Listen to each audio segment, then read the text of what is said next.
एक एक करके। इकराम साहब आप तो ज्वालापुर से है ना?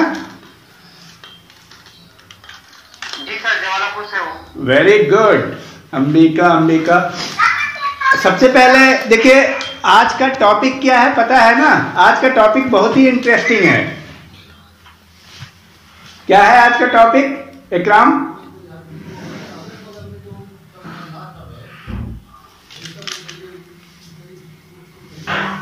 आप एक बार मोबाइल में अगर आप देख सकते हैं, आज का टॉपिक है कि पढ़ने में क्यों नहीं मन लगता।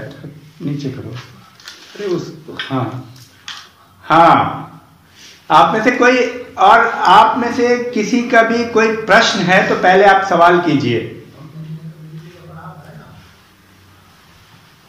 इकराम तैयारी कैसी चल रही है ये बताओ।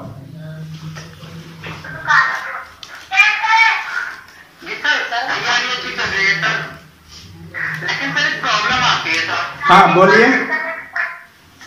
सर याद तो बहुत ज्यादा करते हैं जितना भी होता है, लेकिन सर थोड़ा सा उसे फिर भूल भी जाते हैं सर।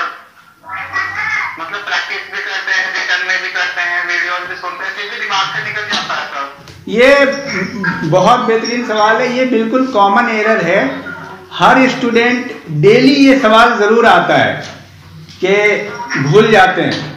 भूलना बहुत कॉमन है, और ये अगर आप भूलते हैं तो इसका मतलब आप प्रोग्रेसिव है, आप सही चल रहे हैं।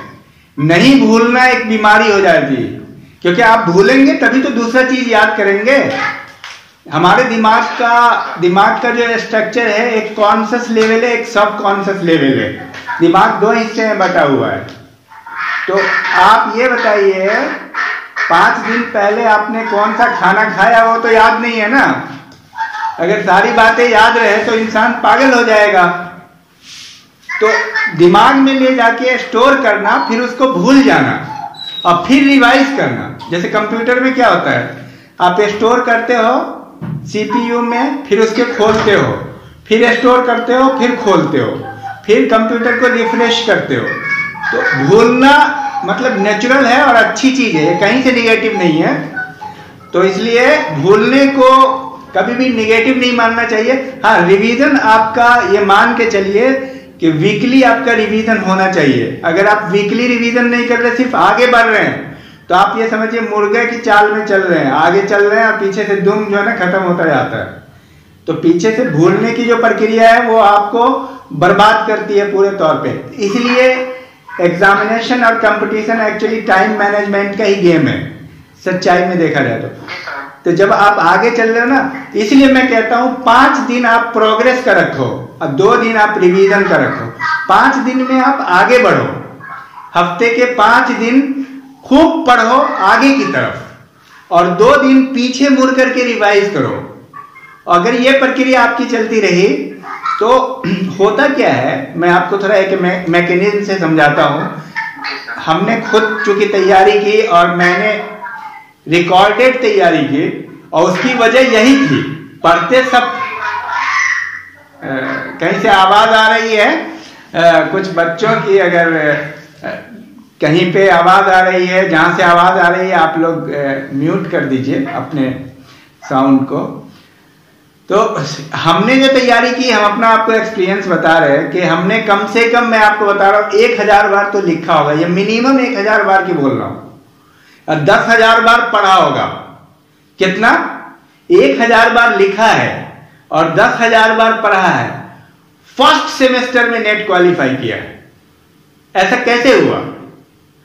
जितने लोग जो बिल्कुल अलग तरीके से कामयाब हो रहे हैं, बिल्कुल एक्सट्रीम पे जाके कोई काम को कर रहे हैं, वो बहुत ज्यादा रिवाइज कर रहे हैं।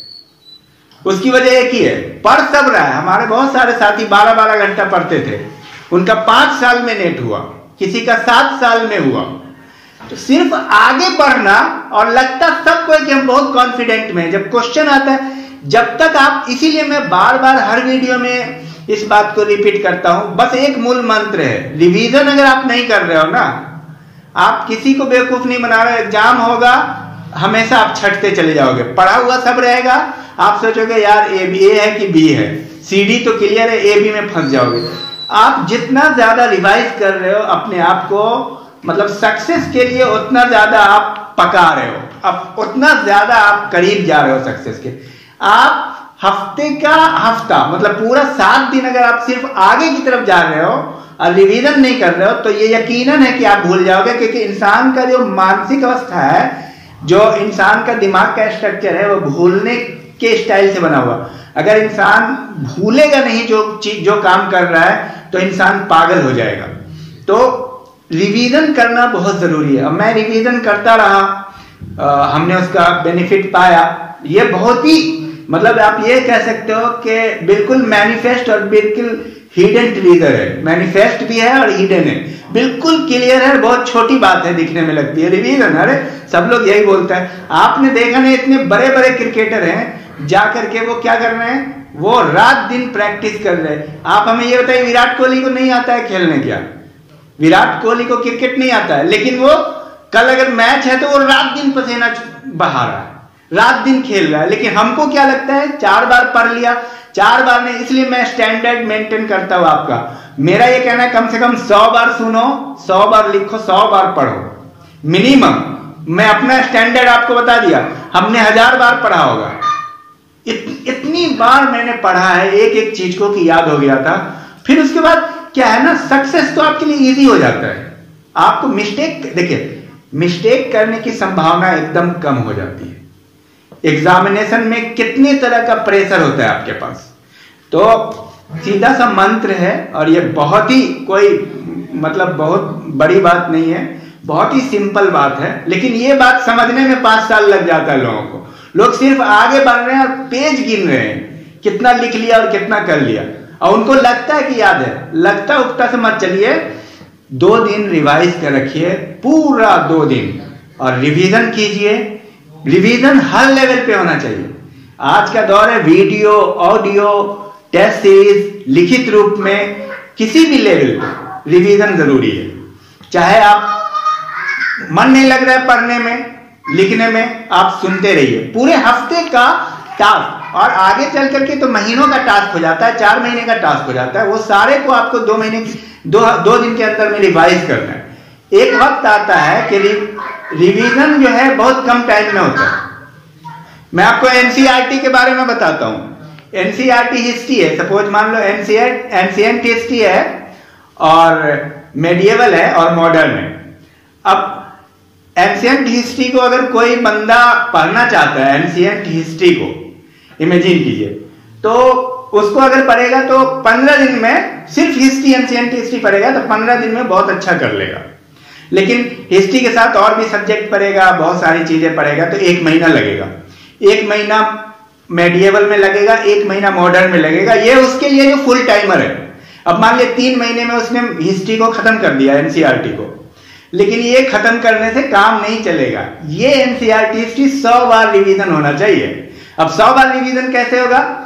अब आप जब एक बार आपने 1 महीने में हिस्ट्री खत्म कर दिया, तो अगली बार जब आप रिवीजन करने जाएंगे, रिवीजन नेक्स्ट टाइम रिवीजन होगा।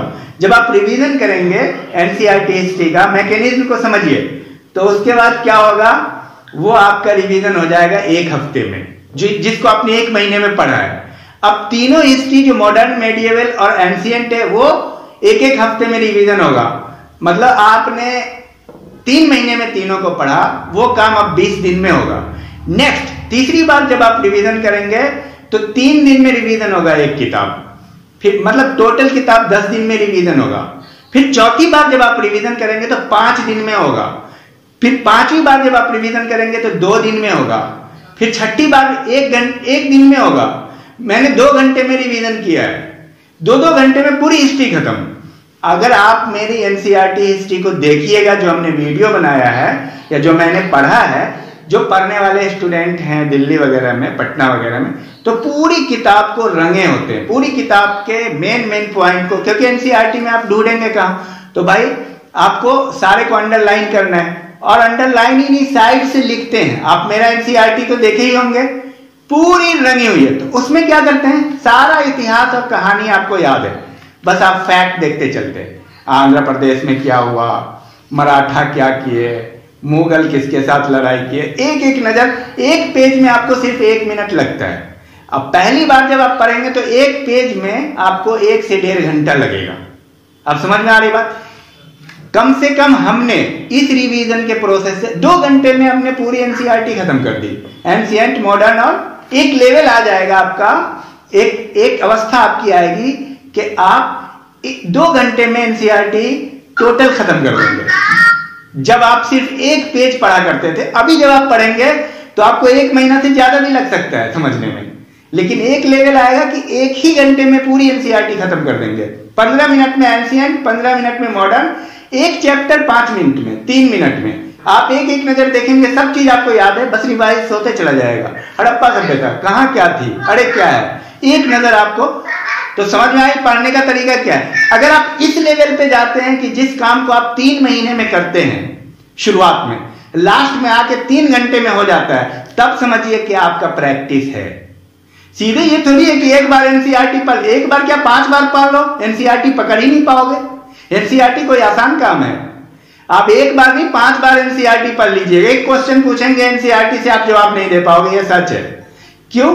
एनसीईआरटी इतने लोग मिल करके इतना ज्यादा इंटेंसिव और एक्सटेंसिव प्रोग्राम है एनसीईआरटी, और हर व्यक्ति मतलब निर्देशित कर रहा है कि आप एनसीईआरटी पढ़ें। वजह क्या है?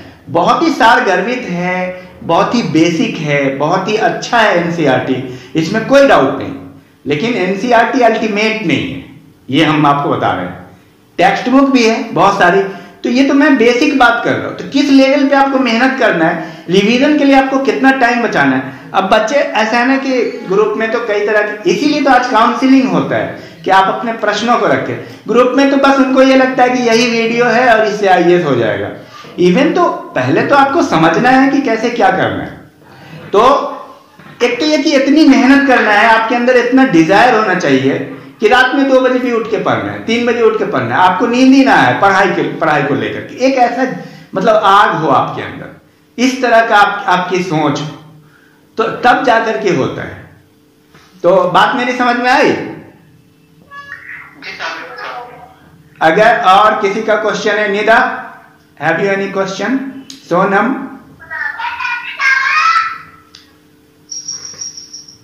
आज का टॉपिक भी था। आज का टॉपिक क्या है?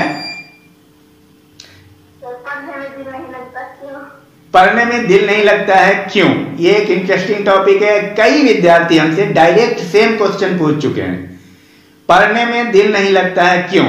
कोई बताइए इसका क्या क्या रीजन हो सकता है। आप सब पढ़ाई से जुड़े हुए हैं, अभी आप ये बताइए कि अभी आपको मतलब बहुत बेहतरीन ऑफर आ जाए शाम में 5 बजे, बहुत फेवरेबल कंडीशन है, आपको एक पार्टी में जाना है, बहुत एंजॉय करना है, लेकिन उस समय आपको सपोज के हिस्ट्री पढ़ना था, तो आप हमें ये बताइए आप क्या करेंगे? पार्टी जाना पसंद करेंगे या हिस्ट्री पढ़ना पसंद करेंगे? क्योंकि पार्टी भी बहुत इंपॉर्टेंट है। ये बड़ा मतलब इसको बोलते हैं रोल कॉन्फ्लिक्ट। रोल कॉन्फ्लिक्ट का मतलब ये करेगा ये करे, ऐसी भूमिका कि एक ही टाइम में 2 काम करना है, लेकिन अगर एक ही करेंगे तो एक ही का रिजल्ट आएगा और दोनों इंपॉर्टेंट है। इमेजिन कीजिए, एक और एग्जांपल मैं पेश करता हूं। सपोज कोई डॉक्टर है, तो डॉक्टर जो है ना रात में 10 बजे हॉस्पिटल से आया और मरीजों का इलाज करके, और घर में मतलब उसकी वाइफ है और इलाज करके आया और ठीक ठाक से अपना आराम कर रहा। 3 बजे रात में अचानक ना क्या कह रहे कि घंटी बजी उसके घर पे कि भाई डॉक्टर साहब हैं। तो मामला ये हुआ कि हॉस्पिटल से कोई बंदा आया कि बहुत हालात नाजुक है, 1 घंटे के अंदर में अगर डॉक्टर उसको नहीं देखेगा तो पेशेंट की हालत बहुत गंभीर है। तो इधर डॉक्टर साहब पेशेंट है, बहुत ज़्यादा क्रूशियल सिचुएशन है, उधर वाइफ बहुत गुस्सा हो रही क्योंकि ये सिलसिला चल रहा है उसका कई बार से, मतलब हर 2-3 दिन पे बहुत ही क्रिटिकल मरीज आ जा रहा है। तो वाइफ बहुत गुस्सा है कि ये क्या तुक हुआ, या तो तुम मेरे साथ रहो या मरीज को देखो। अब तुम ये बताओ, ये जो सिचुएशन होता है, इस सिचुएशन को मतलब ओवरकम करना, अब वो डॉक्टर क्या करेगा? डॉक्टर तलाक लेगा, बीवी की बात मानेगा या मरीज के साथ जाएगा? अगर मरीज के साथ नहीं जाता है तो जान लो क्रिटिकल सिचुएशन है, यहां पे रोल कन्फ्लिक्ट हो जाता है। यही चीज आपके साथ भी होता है। आप ये बताइए, पहले तो ये बताइए कि उस डॉक्टर को क्या करना चाहिए? हेल्प करनी चाहिए, हेल्प और अपना तलाक। लेकिन वाइफ उसकी बोल रही है कि हमको छोड़ दो फिर अगर मरीज को जाना है तो, क्योंकि तुम यही कर रहे हो। सर वाइफ को भी हॉस्पिटल ले जाना चाहिए। Very good. तो पेशेंट थोड़ी है, लेकिन सवाल यह है कि उसका भी तो हक है। वो अब ऐसा है ना,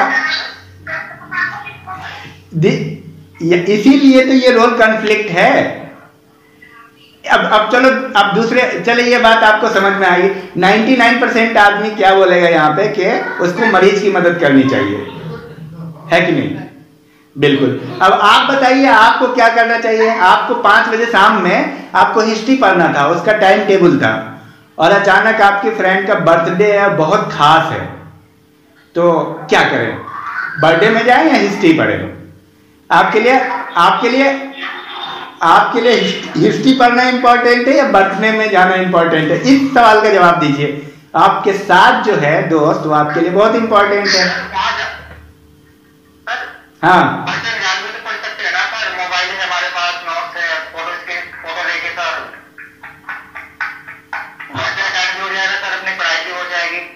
कहाँ बर्थडे में ही पढ़ सकते हैं? क्या बोल रहे हैं? सर बर्थडे में जैसे मोबाइल सर फोटो लेके कॉपी से नोट्स लेके मोबाइल में पढ़ाई करते रहे सर। अगर क्लास लाइव हो तो फिर क्या करेंगे आप? वही टाइम उसका बर्थडे पार्टी का और वही आपकी स्टडी का, और फिर भी तो कुछ करना होगा ना। मैं तो यही करेंगे। अब हमारी जो ज्यादा इम्पोर्टेंट है, मैं तो पढ़ाई को ज्यादा इम्पोर्टेंट समझता हूँ। Very good. तो देखिए यहाँ पे आप क्या देखेंगे, देखिए साइंटिस्ट क्या बोलते हैं, टॉलकट पार्सन्स अमेरिका के वैज्ञानिक है, वो बोलते हैं जो इंपॉर्टेंट काम है वो करना चाहिए। क्या? एक होता है इमरजेंट वर्क, एक होता है इंपॉर्टेंट वर्क। क्या होता है? 2 तरह के काम होते हैं। एक होता है इमरजेंट वर्क, जो अभी का अभी करना है, एक होता है इंपॉर्टेंट वर्क। आप जिंदगी में आगे बढ़ते हैं इंपॉर्टेंट वर्क करके। आप कभी भी, मतलब जो इमरजेंट वर्क है वो करके आप बहुत सक्सेस नहीं होते। जो आपके लिए इंपॉर्टेंट वर्क है, हमको उसको प्रायोरिटी देना चाहिए। लेकिन होता क्या है आमतौर पे? 99.99% केस में क्या होता है? अरे पढ़ाई तो हो जाएगी। तो इसी वजह से सक्सेस रेट कम है। कितने लोग कुर्बानी दे पा रहे हैं? कितने लोग ये कह रहे हैं कि नहीं मुझे आईएएस चाहिए तो चाहिए, बात अभी सबको साइड करो। आपने कई आईएएस का देखा होगा इंटरव्यू, वो बोलते हैं कि लोग नाराज हो जाते हैं। तुम्हें लोगों की नाराजगी को लेकर के इतनी समस्या है, लोगों को खुश करना चाह रहे हो तो आईएएस थोड़ी कर पाओगे। अगर तुम लोगों को खुश करने में लग जाओगे तो आईएएस कभी नहीं कर पाओगे। आपको जो करना है, अब इसके पीछे रीजन क्या है? आप क्यों ऐसा सोचते हैं कि लोग सेटिस्फाई हो आपसे, लोग आपसे खुश हो? तो चलिए सिंपल सा, अब चलिए हम दूसरी तरफ चलते हैं। ये समझाने के लिए ये सारी बातें थी। तो ये सब व्यवधान है, इसके लिए बहुत स्ट्रांग विल होने की जरूरत है। ये सारी चीजें कहां से आएगी? उसी से रिलेटेड है कि पढ़ाई में दिल नहीं लगता है। अब बहुत आसान है, जब आप बर्थडे में जाते रहेंगे, इधर उधर जाते रहेंगे, आपकी प्रायोरिटी चेंज होगी, धीरे धीरे चेंज हो जाती है। आपको फिर पढ़ने में मन नहीं लगता है। तो पढ़ने में मन नहीं लगने का क्या क्या कारण हो सकता है? वो कारण आप गिनाइए। इससे रिलेटेड क्या क्या पॉइंट हो सकता है? पॉइंट वाइज बताइए ताकि समझने में आसानी हो। हाँ निदा बताओ, सोनम क्या पॉइंट हो सकता है?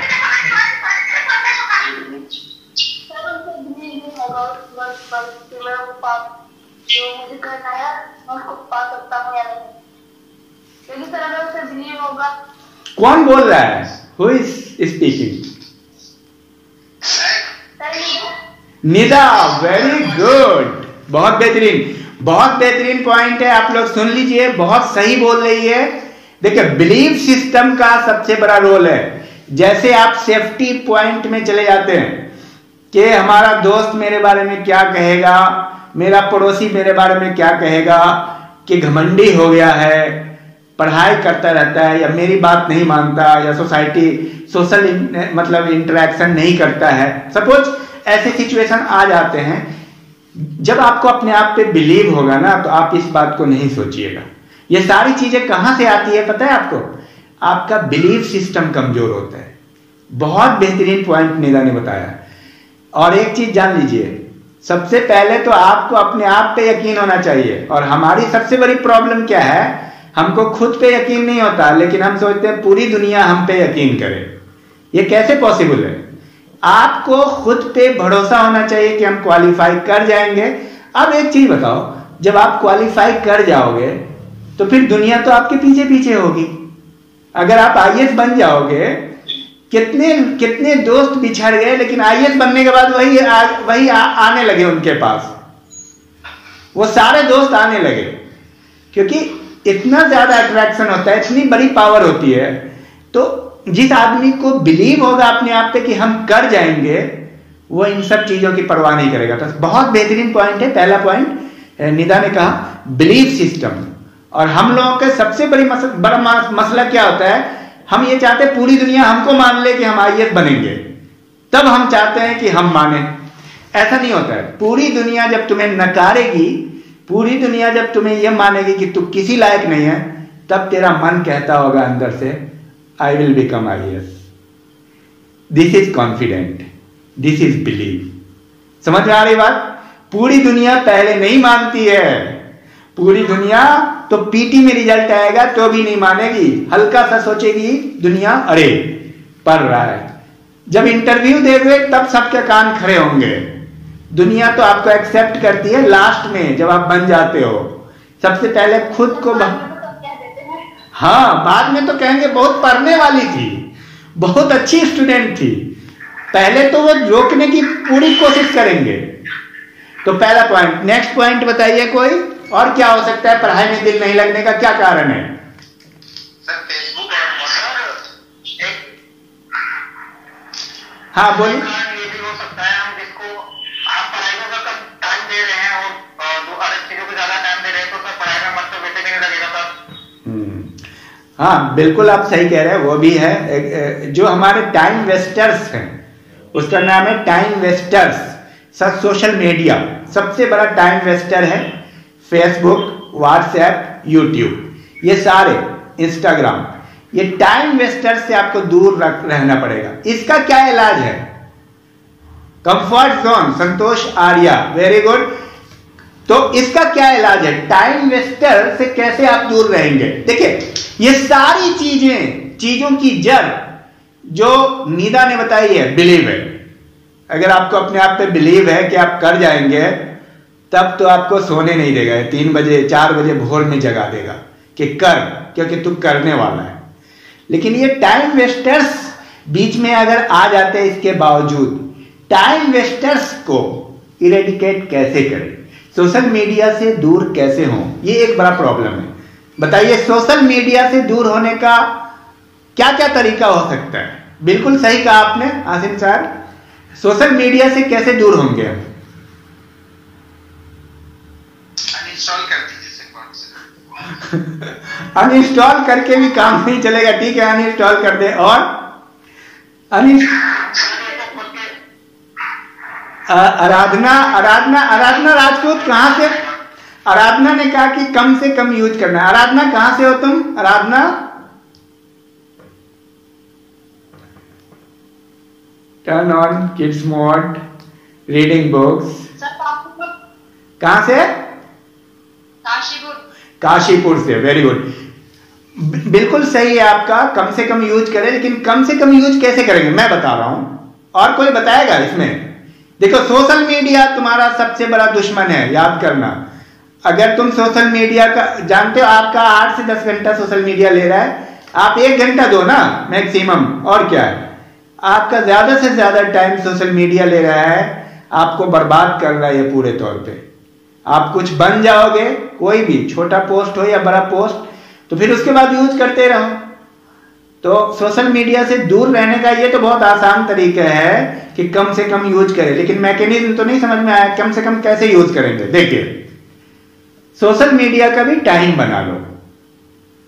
फोन और पढ़ाई दोनों क्या है, कुछ है क्या बोल दो एक बार, क्या बोल रहे थे, क्या लिखा था आपने? फोन और पढ़ाई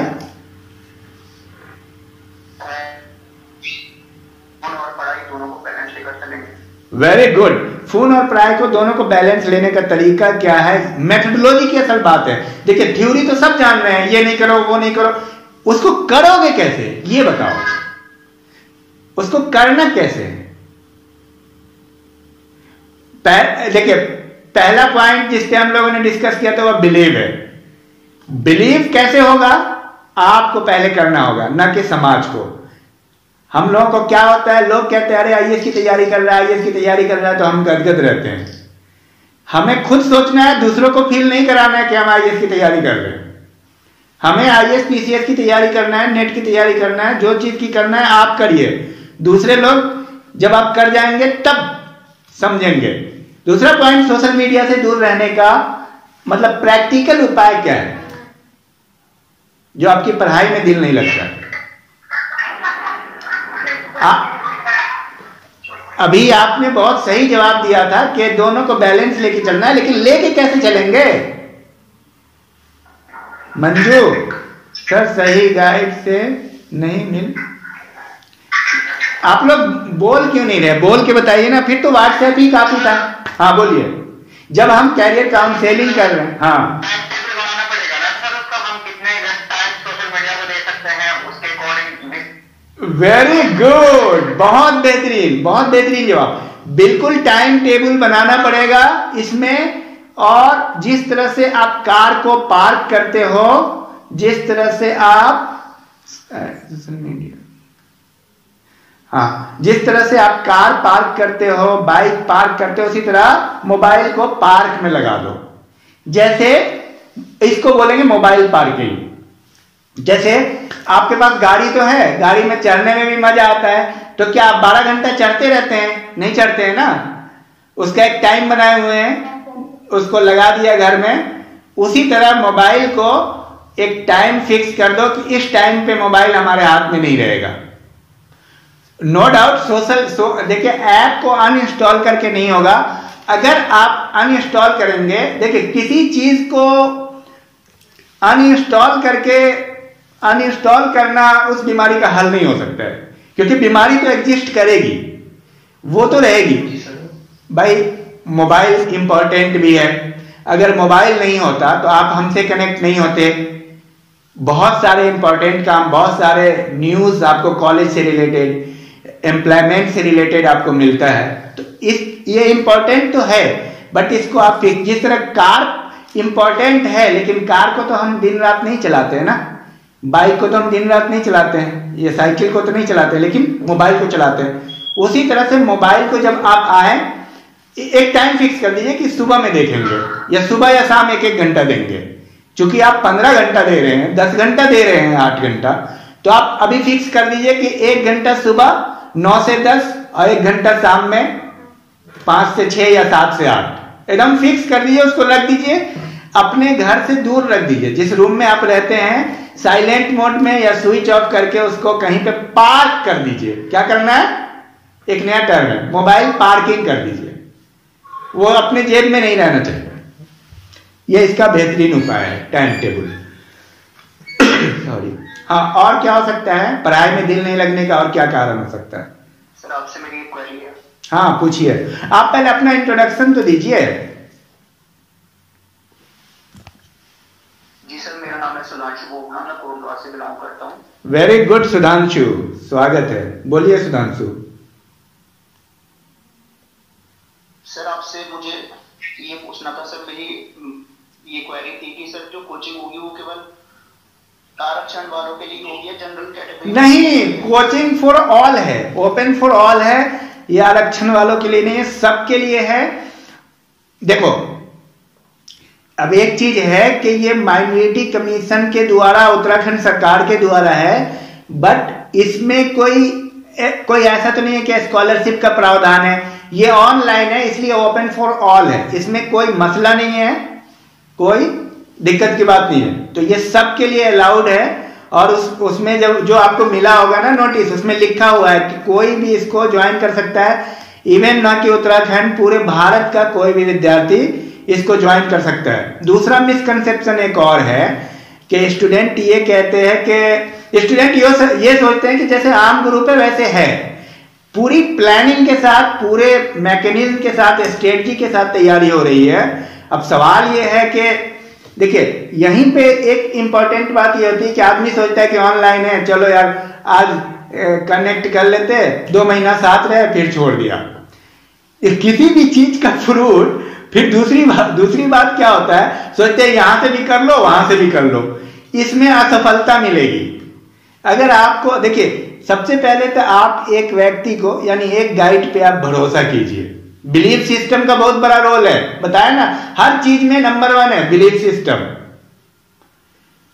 मैं बताऊंगा दुनिया में हर काम में बिलीफ सिस्टम नंबर 1 पे। अगर आप सामने वाले को बिलीव करते कि ये आदमी ठीक है, उसके गाइडलाइन में चलना है, तो बस एक ही आप किसी को बेवकूफ नहीं बना रहे हैं, ये बात आप ध्यान में रखिएगा।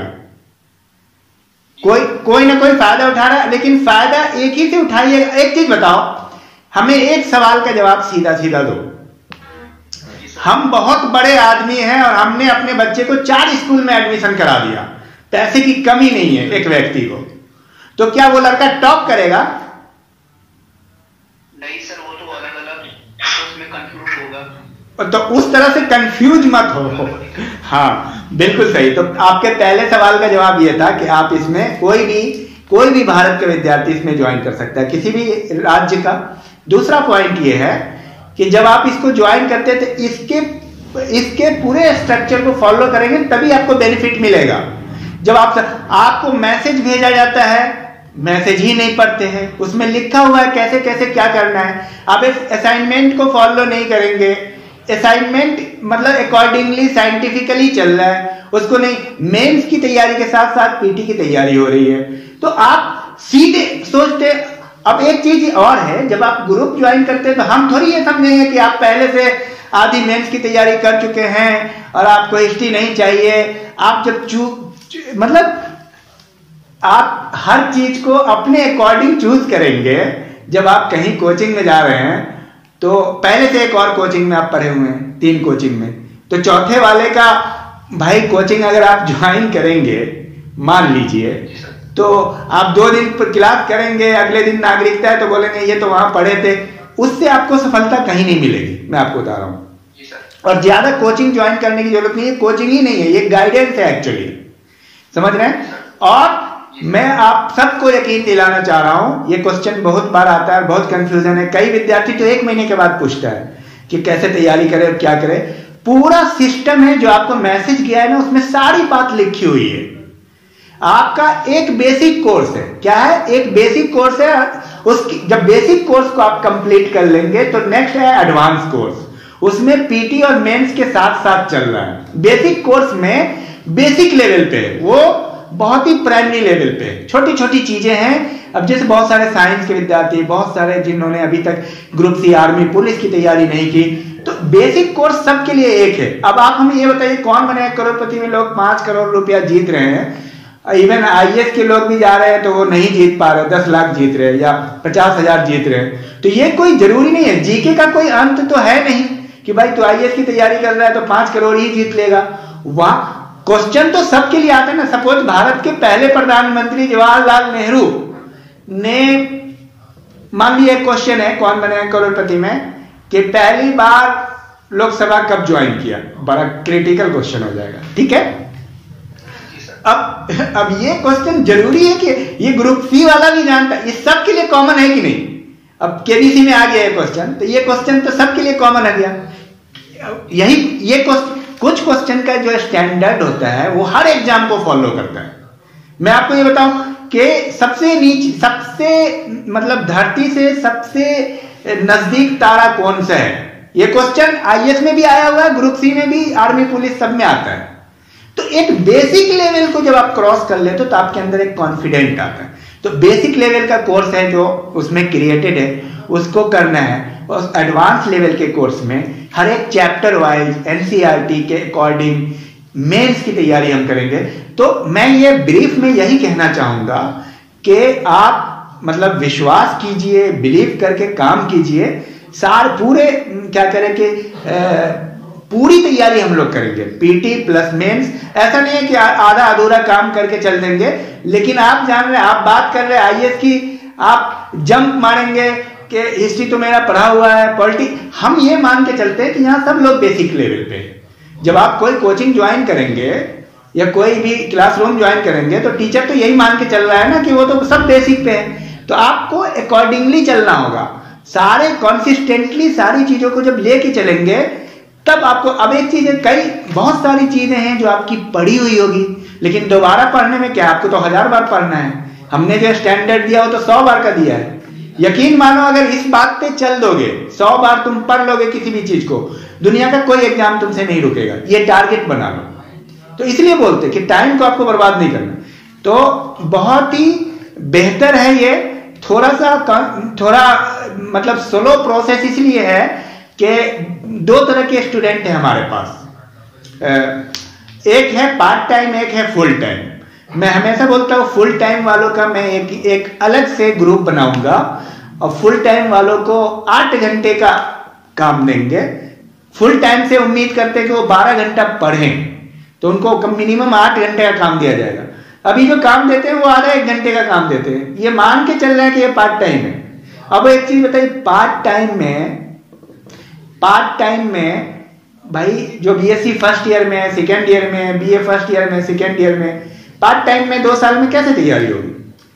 2 साल मिनिमम कम से कम पार्ट टाइम नहीं फुल टाइम चाहिए आईएएस की तैयारी में। ग्रुप सी की तैयारी करने जाते हैं 3-4 महीने के लिए, वो 5 साल से कर रहे हैं, ग्रुप सी नहीं निकल रहा है। तो आईएएस को कुछ तो टाइम दोगे उसके सम्मान के मुताबिक। भाई क्रिकेटर बनना चाह रहे, एक लाइन और मैं पूरा कर लूं, कुछ सवाल आ रहा है। क्रिकेटर बनना चाह रहे हैं, 5 साल से कोशिश कर रहे, डिस्ट्रिक्ट नहीं खेल पा रहे हैं और नेशनल खेलने के लिए 1 साल करना पड़ेगा तैयारी, उसको भी कुछ टाइम देंगे आप। सबका पैटर्न अलग है, आईएएस का पैटर्न अलग है, ग्रुप सी का पैटर्न अलग है, तो थोड़ा टाइम देंगे। दूसरी बात, सामने वाले को बताओ तो कि तुम फुल टाइमर हो। 90% स्टूडेंट तो ऐसे हैं जो पार्ट टाइमर है। तो आप हमें सही से अपनी जानकारी दोगे, हम एक नया ग्रुप बनाएंगे जो फुल टाइमर ग्रुप बनाएंगे पूरा। हमने उसमें फुल टाइम का भी कई बार दे रखा है, बहुत सारा असाइनमेंट दे रखा है। मेंस के पॉइंट ऑफ व्यू से भी बहुत लोग करते हैं, बहुत लोग नहीं करते हैं। तो एक बात अच्छे से जान लीजिए, 2 नाव पे सवार नहीं होना है।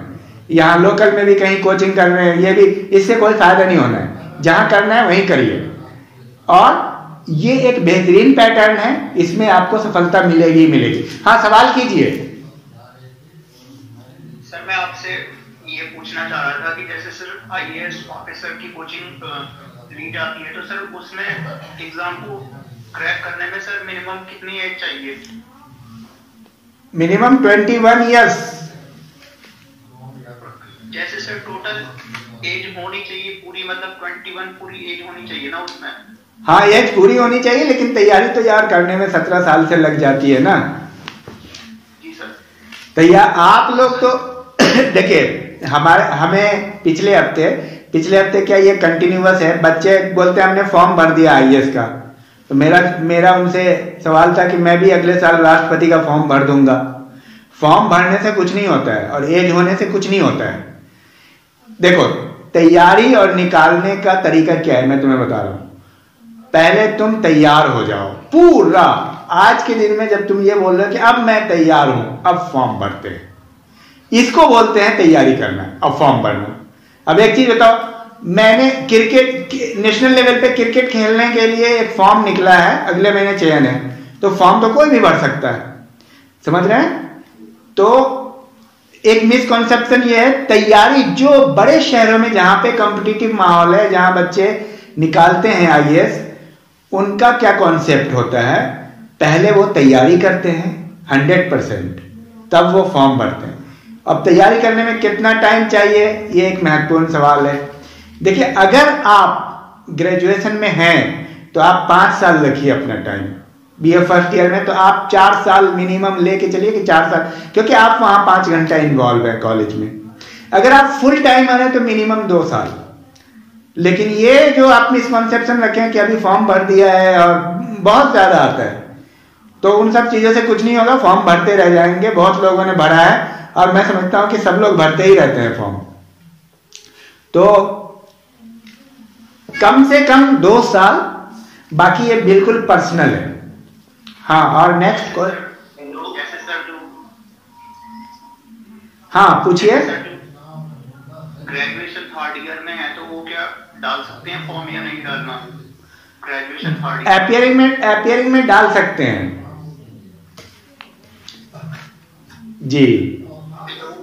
हाँ बोलिए। Good evening sir. Good evening. पहले introduce yourself please. Yes sir, myself Santosh and I'm currently pursuing BSc first sem in the Uttarakhand University, which one is Sidhe Suman University. So sir, I want to ask you something. पूछिए। Sir optional हम choose करते जो तो sir optional का मतलब sir इतना rule रहता है मेंस मतलब जितने सर हम जीएस के तैयारी करते हैं आंसर राइटिंग की। बहुत बेहतरीन सवाल है आपका, वेरी गुड। देखिए ऑप्शनल बहुत बड़ा डिटर्मिनेंट है आपका। अगर आप कोई ऑप्शनल रखते हैं, जैसे मैं एग्जांपल आमतौर पे देता हूँ सोशियोलॉजी का, या मान लो हिस्ट्री है या ज्योग्राफी है, एक ऑप्शनल का उदाहरण मैं देता हूँ। जैसे आप सोशियोलॉजी रखते हैं, देखिए ऑप्शनल का 500 नंबर है आपका, 250 नंबर का 2 पेपर है, जीएस का 4 पेपर है 1000 नंबर का, एसए का 1 पेपर है 250 नंबर का। ठीक है, कितना नंबर हुआ टोटल? 1750, और 275 नंबर हो गया आपका इंटरव्यू का। अगर आप बारीकी से देखिएगा तो सोशियोलॉजी जो 500 नंबर का है और फर्स्ट पेपर जो जीएस का है उसमें बहुत, उसमें समझिए 100 नंबर का 75 नंबर समझिए सोशियोलॉजी का और होता है फर्स्ट पेपर में, क्योंकि सोशियोलॉजी भी आजकल आ रहा है, सारे पेपर आ रहे हैं, history, polity, geography, economics, sociology, science, सारे पेपर मिलकर के जीएस बन रहे हैं। तो आप ये समझिए कि 500 नंबर नहीं, वो 600 नंबर का है, और 250 नंबर जो आपका एस्से है वो सोशियोलॉजिकल एस्पेक्ट आप पकड़ लीजिए, तो सोशियोलॉजी का 850 नंबर हो गया, समझिए 850 नंबर, इधर बचा मात्र 900 नंबर जीएस में। अगर आप एक सब्जेक्ट को बहुत बेहतरीन तरीके से पढ़ते हैं तो वो हर जगह काम आता है और इंटरव्यू में भी काम आता है वो सब्जेक्ट। तो एक्चुअली वो जो सब्जेक्ट होता है वो जिसे आप 500 नंबर कहते हैं, यानी करीब करीब वो 40% मार्क्स हो गया, वो 40 नहीं, आगे चल के वो 50% मार्क्स के इक्विवेलेंट हो जाता है। तो सब्जेक्ट का बहुत बड़ा रोल है, और सब्जेक्ट क्या लेते हैं इसका भी बहुत बड़ा रोल है। वो सब्जेक्ट जो आपको ज्यादा से ज्यादा एस्से में काम आए, जीएस में काम आए, और आपकी पर्सनालिटी डेवलपमेंट में काम आए, या इंटरव्यू में आप कह सकते हैं। तो सोशियोलॉजी को हम बेस्ट ऑप्शन इसलिए मानते हैं इसमें कि सोशियोलॉजी आप पढ़ेंगे तो आपका इंटरव्यू बहुत अच्छा होगा, आपका लॉजिकली आप बहुत डेवलप रहोगे, रैशनली आप बहुत अच्छे हो जाओगे। जो आपका एक पेपर होता है सीसेट, वो आपका बहुत बेहतर होगा। दूसरी बात, आप एक बेहतर एडमिनिस्ट्रेटर भी बनोगे। तो इसलिए मैं खुद भी सोशियोलॉजी का हूँ, और सोशियोलॉजी सब्जेक्ट जो है ना आईएएस के लिए 2 सब्जेक्ट बहुत बेहतरीन है, सोशियोलॉजी, पॉलिटिकल साइंस, वो भी काफ़ी रिलेट करता है। तो सब्जेक्ट का बहुत बड़ा रोल है। और कोई सवाल इसमें? Good evening sir, I am Sana, I am from Dehradun. Sir मेरा क्वेश्चन ये है कि हम जो अपना सब्जेक्ट चूज करते हैं, सर सोशियोलॉजी, जैसे आपने बोला सोशियोलॉजी चूज करो, तो सोशियोलॉजी कौन सी क्लास से, मतलब जैसे 6 to 12 होता है, तो हमें बेसिक नॉलेज कहाँ से लेनी चाहिए सोशियोलॉजी की?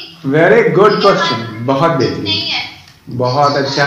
सना ऐसा है कि देखिए सोशियोलॉजी ऑप्शन लेने वालों के लिए एक प्लस पॉइंट ये है, मैं खुद सोशियोलॉजी पढ़ाता हूँ, और हम खुद आईएएस को पढ़ाते हैं, नेट को पढ़ाते हैं, यूट्यूब के माध्यम से, ऑफलाइन नहीं ऑनलाइन। और सारे कोर्सेज अवेलेबल है वहाँ पे फ्री ऑफ कॉस्ट। और उसमें क्या है, एक एक बेसिक कॉन्सेप्ट हमने जो हम क्लासरूम में क्लास लेते हैं वो सारी वीडियो अवेलेबल है। तो सोशियोलॉजी को जहाँ तक बात है, देखिए मैंने एक बात आपको कहा है कुछ देर पहले, एनसीईआरटी इंपॉर्टेंट है, अल्टीमेट नहीं है। इस चीज को समझिए, जैसे आईएएस इंपॉर्टेंट है, अल्टीमेट नहीं है। जीने के लिए आईएएस बनना इंपॉर्टेंट है या अल्टीमेट है, बिना आईएएस के जी नहीं पाएंगे ऐसा तो नहीं होगा ना। तो उसी तरह एनसीईआरटी इंपॉर्टेंट है, एनसीईआरटी के बिना भी काम चल जाएगा, बहुत सारे ऑथेंटिक बुक है। बट एनसीईआरटी जब आप पढ़ेंगे सोशियोलॉजी तो 11-12 से पढ़ेंगे। एक्चुअली दिक्कत क्या है एनसीईआरटी में कई बार कि बहुत ज्यादा कॉम्प्लिकेटेड है, कॉन्सेप्ट समझ में नहीं आता है। बायोलॉजी के लिए बहुत अच्छा है एनसीईआरटी, इवन केमिस्ट्री फिजिक्स के लिए भी। फिजिक्स में बहुत ज्यादा कॉम्प्लिकेशन है, एक लाइन में मतलब मैथमेटिक्स है, और उसको पूरा वो क्या कहते हैं कि फिजिक्स की जो टॉप, वर्ल्ड की जो टॉप फिजिक्स है वहां से ला करके कैलकुलेशन दे देता है। एक लाइन में, 1.5 लाइन में इतना है कि एक कॉपी भर जाएगी। तो कुछ चीजें जब तक आप वो बहुत एडवांस, मतलब बहुत ज्यादा कॉन्सेप्चुअल वर्ड का इस्तेमाल करता है, टेक्निकल वर्ड का भी इस्तेमाल करता है। तो बहुत सारी किताबें हैं मार्केट में, एनसीईआरटी 11-12 आप ले सकते हैं, कंटेंट की कमी नहीं है। सोशियोलॉजी में अगर सोशियोलॉजी कोई ऑप्शन रखता है तो उसके लिए खुशखबरी है कि मैं उसे सोशियोलॉजी भी पढ़ा दूंगा, कोई दिक्कत नहीं है उसमें, एक एक कॉन्सेप्ट। और सोशियोलॉजी रखने से सना एक बड़ा फायदा आपको क्या होगा, जब आप एमए सोशियोलॉजी से करेंगे तो नेट भी क्वालिफाई करेंगे। मैं खुद उसमें नेट क्वालिफाई हूं, मैं उसी में हूं प्रोफेसर। तो आपको नेट की भी आप साथ साथ में तैयारी करेंगे तो आपका एक ऑप्शन खुल जाता है। कोई भी इस तरह का सोशल साइंस आप रखते हैं तो एक ऑप्शन आपका, क्योंकि कभी भी मैं ये मान के चलता हूं कि ठीक है आप आईएएस का है, लेकिन एक ऑप्शन साइड में होना चाहिए। वो ऑप्शन अलग नहीं होना चाहिए, मतलब कॉम्प्लीमेंट्री होना चाहिए। जैसे मान लो आप दिल्ली जा रहे हो लेकिन बीच में बस रोकते हैं ना, तो चाय वाय पी लेते हैं, नाश्ता कर लेते हैं, इस टाइप से होना चाहिए। अलग से आपको एफर्ट नहीं करना पड़ेगा। आप आईएएस की तैयारी कर लो, साथ में नेट क्वालिफाई। ज्यादातर विद्यार्थी आप देखोगे दर्पण में, प्रतियोगिता दर्पण में इंटरव्यू, ज्यादातर आईएएस बनने वाले लोग नेट क्वालिफाई करते ही करते हैं, क्योंकि एक ऑप्शन रखते हैं। तो इसमें कोई दिक्कत। हाँ सर एक क्वेश्चन और है, जैसे हम किसी का इंटरव्यू सुनते हैं, जैसे कि बहुत सारे आईएएस बन चुके हैं जुनैद सर, सृष्टि मैम, तो वे सब बोलते हैं कि बेसिक नॉलेज लेनी चाहिए एनसीईआरटी में। तो सब वो बोलते हैं 6 to 12 रीड करो। सर मैंने खुद ट्राई करा, लेकिन सर ये पूछना है कि और कुछ कहते हैं कि जरूरी नहीं है कि सिर्फ 10th और 12th पढ़ो। सर बहुत जो साइंस स्टूडेंट की मैं स्टूडेंट हूँ, तो सर मैं करूँ तो क्या करूँ? बहुत बेहतरीन। सना तुम कहाँ रहते हो? देहरादून में? सर हम देहरादून में तो भगत सिंह में रहते हैं, लेकिन फिलहाल कोटद्वार में। Very good. देखिए ये बहुत अच्छा सवाल इसने कर दिया, एकदम सही बात सना, वेरी गुड। बहुत तुम लोग 9th क्लास से पढ़ रहे हो, लेकिन बात कर रहे तुम मास्टर वाली ना, इसीलिए मैंने पूछा है। तुम्हारा सवाल बहुत अच्छा है। इतनी बारीकी मतलब यहाँ पे ग्रेजुएट और मास्टर डिग्री होल्डर को भी नहीं है। मैंने इसलिए बार बार 2 बार रिपीट किया, इंपॉर्टेंट है अल्टीमेट नहीं है, इंपॉर्टेंट है अल्टीमेट नहीं है, दोनों रास्ते हैं। अब एक चीज बताओ, एक कहीं जैसे मैं यहाँ पे, आप देखना देहरादून से दिल्ली जाने का 2 रास्ता है, 2 रास्ता है। एक रास्ता है सीधा रास्ता और एक रास्ता है टेढ़ा रास्ता, मतलब थोड़ा 10 किलोमीटर दूर, 20 किलोमीटर दूर का रास्ता है, ऐसे हरिद्वार होके, एक रुड़की होके कट जाती है। तो दोनों रास्ते से जा सकते हैं ना। अब किसी को मतलब आराम आराम से जाना है, टाइम की कमी नहीं है बढ़िया से, तो भाई वो रास्ता भी अपना लो। अब हमें ये बताओ सना, दोनों रास्ता दिल्ली पहुंचाता है कि नहीं? सर दोनों पहुंचाते हैं। गलत दोनों नहीं है, दोनों सही है। जो आईएएस ये बोलता है और जो प्रोफेसर, जो गाइड ये बोलता है कि 9 से पढ़ो, वो भी सही है। जो बोलता है 6 से पढ़ो, वो भी सही है। मैंने तुम्हें एग्जांपल से समझा दिया। 2 रास्ते हैं, एक रास्ता है 250 किलोमीटर का, एक रास्ता है 230 किलोमीटर का। लेकिन 250 किलोमीटर वाले रास्ते में एक प्लस पॉइंट है, 230 वाले में एक प्लस पॉइंट है। 250 किलोमीटर वाला रास्ता थोड़ा खाली है, मतलब भीड़ भाड़ कम है, और 230 किलोमीटर वाले रास्ते में भीड़ भाड़ भी है लेकिन 20 किलोमीटर कम है। अब तुम बताओ किस रास्ते से जाओगे? सर जी जो आपने बोला 230 है, उस पे भीड़ भाड़ है। हाँ। सर जब हम गाड़ी लेकर उस पे जाएंगे तो मतलब बिल्कुल ट्रैफिक मिलेगा उस पर, और आपने बोला 250 पे खाली है, तो सर उसमें 60 की 70-80 की स्पीड बढ़ाओ, जल्दी पहुंच जाओ। हाँ, तो आप कंफर्टेबल जिस जोन में हो, दोनों रास्ते अच्छे हैं। अगर आपको लगता है कि आपका बेसिक एकदम ठीक नहीं है और पढ़ना चाहिए, आपका मन जो करता है, अब एक चीज बताइए, आप मेरे गाइडलाइन में पढ़ना चाह रहे हो तो ये बात कौन बताएगा? आपका मन। मैंने सबसे पहले निदा ने कहा बिलीफ बहुत कीमती चीज है। बिलीफ क्या है? सबसे बड़ी चीज दुनिया में क्या है? याद रखना, इसको लिख लेना। अगर तेरे मन में विश्वास नहीं है कि तू IAS नहीं करोगे, तेरे मन में विश्वास नहीं है कि इनके पढ़ाने से नहीं करेंगे, तेरे मन में विश्वास नहीं है कि हम तो कैसे कर पाएंगे, हम तो नहीं कर पाएंगे, बिलीव अगर नहीं है तो कुछ नहीं होगा। तो अगर तुम्हें लगता है, तुम बिलीव करते हो, अपने आप को टटोलते हो, फील करते हो कि मुझे 6 से पढ़ना चाहिए, तो तुम 6 से पढ़ो, वेल एंड गुड। 6 में भी वही बात है जो बात 9th में है। अब मैं तुम्हें एक बार रिवाइज कर देता हूं, दोनों में अंतर क्या है।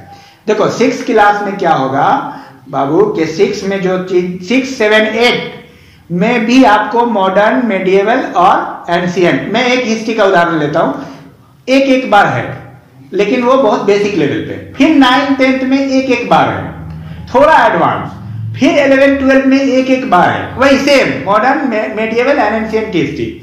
अब तुम्हें बहुत बेसिक से पढ़ना है तो 6 से पढ़ो, 250 किलोमीटर का रास्ता है।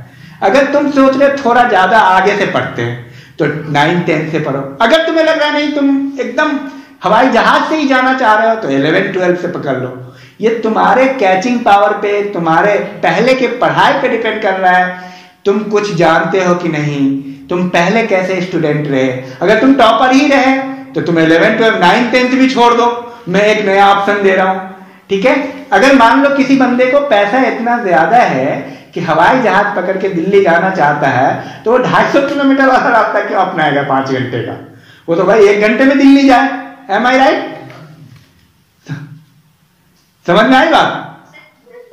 Yes, sir. तो वो इस पे डिपेंड कर रहा है कि तुम कैसे स्टूडेंट थे।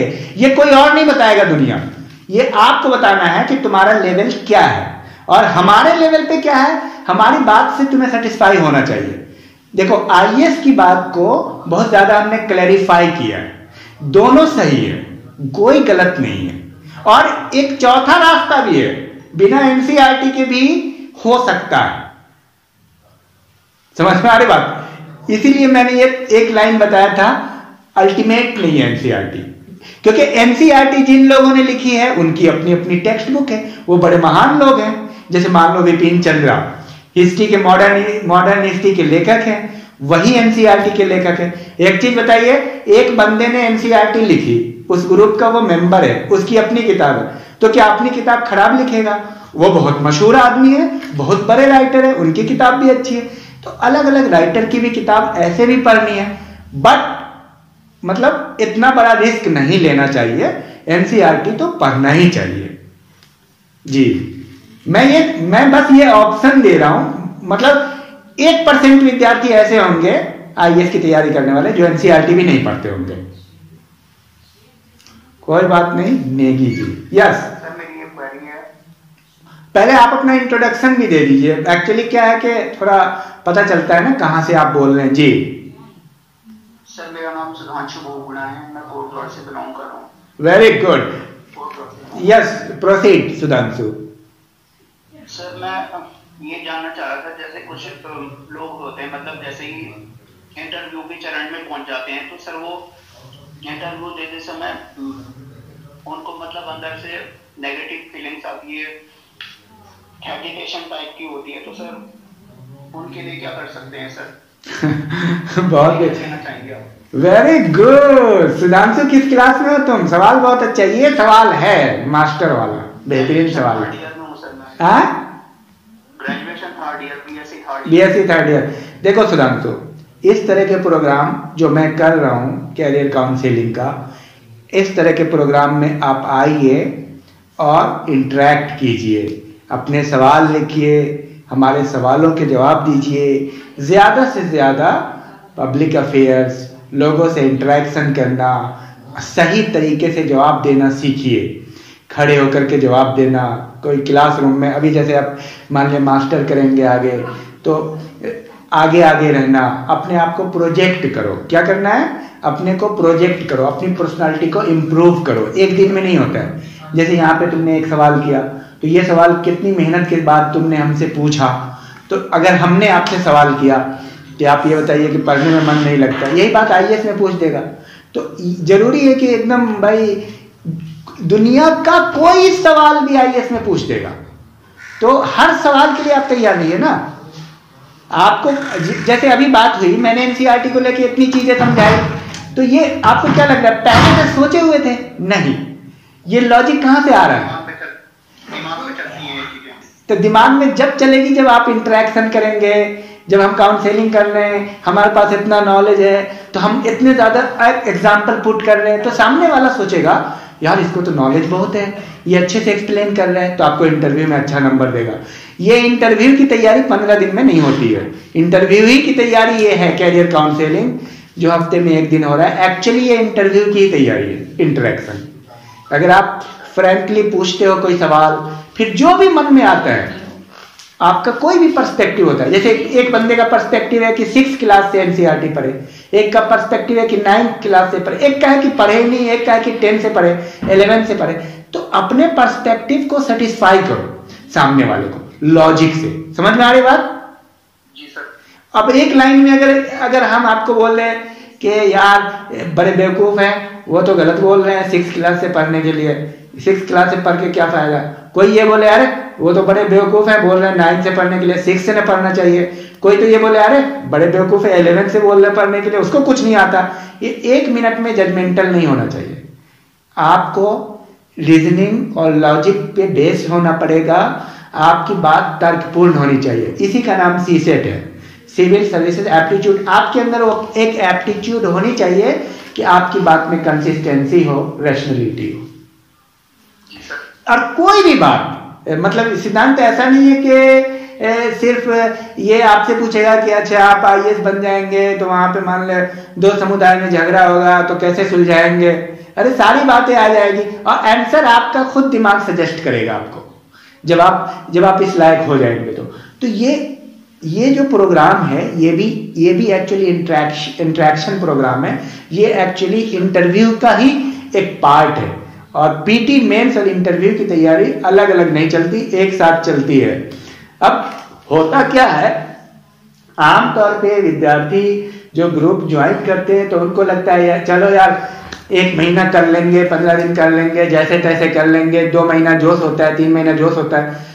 हम आपको ये बताएं कि मतलब एक कॉलेज में 1000-1500 2000 स्टूडेंट होते हैं, उसमें एक भी IAS के लायक नहीं होते। हर बंदा बोलता है मैं IAS करूंगा। सोचिए कितना बड़ा विडंबना है अपने देश में। लेकिन जो वहां IAS करने वाला है वो घर घर से निकाल रहा है। तो ये जो टेम्परामेंट है, ये सोच आपके अंदर डेवलप होनी चाहिए। आप कोट द्वार कॉलेज में हैं, पिछले 10 साल में कितने बंदे वहां से IAS किए हैं तो पता चलेगा एक भी नहीं। लेकिन सोचता तो हर 1500 विद्यार्थी। तो आंकड़े देखो ना फिर। जी सर। तो आप वो वही 1500 हैं जो हमारे ग्रुप को ज्वाइन करे, किसी ग्रुप को ज्वाइन किया, किसी कोचिंग में एडमिशन ले लिया, 2 महीना पढ़ लिया, उसको लगा कि भाई अब वो 5 साल में ग्रुप C भी नहीं कर पाए। ऐसे भी लोग हैं जो पहले महीने में IAS करने का दावा करते थे। तो बहुत ये एक मतलब आप ये समझो लॉन्ग टर्म लर्निंग प्रोसेस है, जिसमें आपको PT मेंस इंटरव्यू को साथ लेके चलना है, extensive as well as intensive. ये है IAS। अब मीनिंग, हाँ नेक्स्ट क्वेश्चन। हाँ सर, जैसे प्रीलिम्स की तैयारी कर रहे हैं ना, हाँ, उसके साथ मेंस की भी तैयारी करते रहे कि पहले मेंस प्रीलिम्स को फोकस करके मेंस को? देखिए बहुत बेहतरीन सवाल है। क्या नाम है आपका? आप सिद्धांती हो? हाँ, हेलो संतोष, वेरी गुड, बहुत अच्छा सवाल है। देखिए कभी भी PT मेंस और इंटरव्यू की तैयारी अलग अलग नहीं होती, थोड़ा सा पैटर्न अलग है, लेकिन गेम एक ही है, बल्ला वही है और बॉल वही है। क्रिकेट में T20, वनडे और टेस्ट सीरीज की अलग अलग तैयारी नहीं होती। क्रिकेटर बस बैट और बॉल लेके खेलता है। अब पैटर्न चेंज होता है 15 दिन पहले, भाई T20 शुरू होने वाला है, भाई PT शुरू होने वाला है। तो आपको क्या करना है, जब आप PT की तैयारी करते होते हैं तो आप अपने टाइम को मैनेज करते हैं। 80% PT में, 20% मेंस। आप मेंस देते हैं तो खैर मेंस के टाइम में तो आप 100% मेंस पे देते हैं। 100% PT की कोई तैयारी नहीं होती। PT और मेंस की तैयारी साथ है। जैसे जो आप PT में पढ़ते हो वही मेंस में भी आता है। समझ में आ रही बात? जैसे मान लो अभी तुर्की और सीरिया में भूकंप आया है, तो आपको क्वेश्चन आ जाएगा MCQ में कि निम्नलिखित में से किन देशों में भूकंप आया। उसमें जानते हैं IAS में क्वेश्चन बहुत टफ रहता है। एक में रहेगा तुर्की, दूसरे नंबर में B नहीं, दूसरे नंबर में रहेगा सीरिया, तीसरे नंबर में रहेगा इंग्लैंड, चौथे में जापान, पांचवें नंबर में रहेगा अमेरिका। और उसके बाद A 1 और 3 सही है, B 1 2 सही है, C 1 2 3 सही है, D 1 और 4 सही है, E इनमें से कोई नहीं। तो आंसर समझ में आया? अब समझो, अगर आपने इसको थोड़ा एक्सटेंसिव इंटेंसिव पढ़ा, ये MCQ स्टाइल है, ये बहुत ही इंटेंसिव आता है उसमें। अब आपको सिर्फ तुर्की याद है और सीरिया याद नहीं है तो आपका आंसर गड़बड़ हो जाएगा। समझे? अब आप समझिए, मेंस में क्वेश्चन आएगा तुर्की तथा सीरिया में भूकंप आने के क्या कारण है, या हाल ही में 2023 के शुरुआत में ऐसे आएगा। 2023 के प्रारंभ में कुछ देशों में भूकंप आए, उसके कारण क्या है। अब तुम्हें याद है तुर्की और सीरिया में आया तो तुम रेफरेंस दोगे। तुर्की और सीरिया में भूकंप आया था फरवरी में, डे टू टी जरूरी नहीं है याद रखना। फरवरी में 2023 में तुर्की और सीरिया में भूकंप आया, उसके निम्नलिखित कारण है फलाना। अब ज्योग्राफिकल रीजन दो, एपी सेंटर से कितनी दूर है और क्या है, समझ रहे, जो आपने पढ़ा होगा। तो अब देखो PT और मेंस रिलेट हो गया, समझ में आई बात? अब यही चीज इंटरव्यू में पूछेगा कि इंटरव्यू सपोज फरवरी में मान लीजिए कि भूकंप आया है, मई में एग्जाम है आपका PT का, अक्टूबर में आपने इंटरव्यू दिया, नेक्स्ट अक्टूबर में आपने मेंस दिया, दिसंबर में आपने इंटरव्यू दिया। इंटरव्यू में पूछ रहा है कि इस साल एक भूकंप आया था, आपको पता है कब आया था भूकंप? अब आप समझिए तीनों में क्वेश्चन आ रहे कि नहीं आए, PT, मेंस और इंटरव्यू। तो आपको अपना लेवल थोड़ा हाई बढ़ाना, आपको अपने आप को एक्सटेंसिव इंटेंसिव बना। आप ये सोचो कि यही क्वेश्चन मेंस में कैसे आएगा, ये आपको सोच के चलना है। तो कोई भी क्वेश्चन अलग से PT का नहीं होता, मेंस का नहीं होता। लेकिन जब आप MCQ करते हो, प्रैक्टिस करते हो, वन लाइनर करते हो, तो आप ये समझिए 70% नजरिया PT का हो जाता है, 30% 20% मेंस का होता है। तो इस तरह से आप हाँ सर मेरा एक क्वेश्चन ये है कि जैसे कि सब बोलते हैं कि IAS के लिए मतलब कोई सा भी UPSC में जो भी हमें पढ़ना है सबसे ज्यादा इम्पोर्टेंट करंट अफेयर्स है, मतलब करंट अफेयर्स ही है जो है। तो सर हम कैसे पता करें सर, सब अपना अलग अलग न्यूज़पेपर, सर कौन सा बेस्ट न्यूज़पेपर है, और चलो हमें कोई न्यूज़पेपर मिल भी गया तो हम उसमें न्यूज़ आइडेंटिफाई कैसे करें, क्योंकि हमने तो अभी शुरुआत करी है ना। हाँ, तो हम तो कैसे पता तो हम तो उसी काम के लिए है ना। देखिए सबसे बेस्ट न्यूज़पेपर है दी हिंदू न्यूज़पेपर पढ़िए, इंग्लिश में अगर आप पढ़ सकते हैं तो। बाकी देखिए हिंदुस्तान है, दैन कोई भी एक न्यूज़पेपर आप पढ़ लीजिए, बहुत ज़्यादा इसमें मतलब दिमाग मत लगाइए। एक आप मैगजीन पढ़ेंगे, आप प्रतियोगिता दर्पण, ठीक है। वो प्रतियोगिता दर्पण में पूरे महीने का कवर होगा, सारी बातें, उसको आपको पढ़ना पड़ेगा। अगर आप हिंदू पढ़ सकते हैं इंग्लिश में तो नंबर 1 है। अगर हिंदू नहीं पढ़ सकते हैं, एक मैगजीन भी सारी चीजें कवर कर देती है, ठीक है। कोई एक न्यूज़पेपर जो भी आपके घर में आता है, हिंदुस्तान या मतलब दैनिक जागरण, उसमें थोड़ा मतलब आप टच में रहिए कि कहाँ पे क्या हुआ है। आर्टिकल पढ़ना है, मेनली एडिटोरियल सेक्शन आता है, उसको पढ़ना है। अगर आप नहीं पढ़ पाते न्यूज़पेपर तो आप मैगजीन का सहारा लेंगे। मैगजीन में प्रतियोगिता दर्पण बहुत बेहतर है और मतलब ऑल टाइम बेस्ट है अभी तक का। उसमें बहुत सारे आर्टिकल्स आते हैं, वो सारी चीज़ों को आपको पढ़ेंगे तो आपको नॉलेज, जैसे ये अर्थक्वेक है तो पूरा डिस्क्रिप्शन में उसमें आ जाएगा, सारी चीज़ें आ जाएंगी, क्यों हुआ, क्या कारण है, कैसे हुआ, तो दिक्कत बिल्कुल नहीं है। तो आप अपने दिमाग से ये बात निकाल दीजिए, दिमाग को कंफ्यूज आपने किया है, किसी ने नहीं किया। अगर आपको ये लगता है, जैसे सॉल्यूशन तो हमने दे दिया आपको, हिंदू पढ़ सकते हैं नंबर 1 सॉल्यूशन, नहीं पढ़ सकते हैं तो मैगजीन ले लीजिए, क्या प्रतियोगिता दर्पण, और साथ साथ में जो भी न्यूज़पेपर आपके घर में आता है एक लाइन देखिए उसको, सबको मतलब आप टच में रहेंगे। ये बात सही है कि आपका करंट अफेयर्स से टच रहता है, सारी चीजें करंट अफेयर्स पे आपको काम करना पड़ेगा, ठीक है। हाँ, तो मैं समझता हूँ कि अब इसको बंद करते हैं। बहुत अच्छा लगा। अभी तो फिलहाल देखिए, अभी तो फिलहाल बेसिक पे काम कीजिए। एक्चुअली रीजनिंग का बहुत बड़ा रोल नहीं है। आईएएस में एप्टीट्यूड टेस्ट है, aptitude is different from reasoning. Aptitude में ना आपका जो बेसिक लॉजिकल और रैशनैलिटी बेस्ड क्वेश्चन होता है। जैसे मान लो एक क्वेश्चन मैं आपको यहीं पे बोलता हूँ कि एक स्टूडेंट कोई सवाल कर रहा है टीचर से और टीचर उस सवाल का जवाब नहीं जानता है, तो उसको क्या करना चाहिए। अब ये क्वेश्चन है, ए उसको विद्यार्थी को डांट देना चाहिए, बी उसको विद्यार्थी को ऐसे शो करना चाहिए कि उसको सब कुछ आता है, सी उसको विद्यार्थी को मतलब बोलना चाहिए कि इसको मैं पढ़ के अगले दिन समझा दूंगा, डी इनमें से कोई नहीं। सही उत्तर क्या है आप सोचिए। This is aptitude test. तो रीजनिंग जो है रेलवे और बैंकिंग में प्योर रीजनिंग आती है, इस टाइप के क्वेश्चन आएंगे।